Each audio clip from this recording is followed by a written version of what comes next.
In today's video, I'm going to teach you how to recover a deleted video from InShot. Accidentally deleting a video you've been editing can be really frustrating, but in many cases, there's still a chance to get it back. In this walkthrough, I'll guide you through practical things you can try, step by step, and explain why each step matters so you understand exactly what you're doing. First, the most important thing is to stop using your device for heavy video work as soon as you realize something is missing. When files are deleted, especially on Android devices, they're often not immediately erased. Instead, the space is marked as available. The more you record or download, the more likely that space gets overwritten.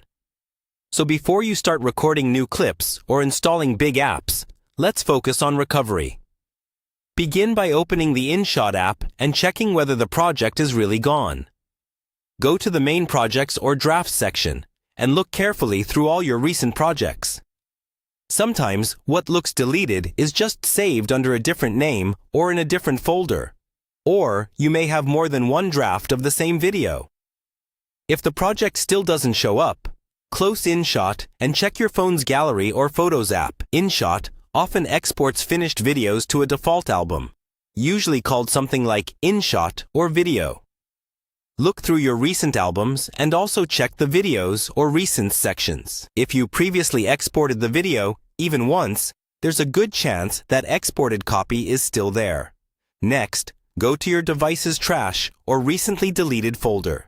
Many Android gallery apps and cloud services like Google Photos keep deleted media in a recycle bin for a set number of days before permanently removing it. Open your gallery app, look for a trash or recently deleted option, and carefully scroll through the items.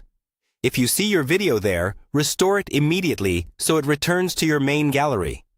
If you still can't find it, think about whether your photos and videos are being backed up to the cloud. Open apps like Google Photos or other backup services you use and search your timeline by date. Sometimes the original clip or even a previous export of your edit is safely stored online even though it's gone from your phone. As a last resort, you can consider using a reputable data recovery tool for your phone. These tools work best if you stop using the device right after deletion, and results are not guaranteed, but they can sometimes find files that the system no longer shows. To avoid this situation in the future, get into the habit of exporting important edits regularly and enabling automatic backups where possible. That way, even if something goes wrong inside the app, you'll have a separate copy ready to use.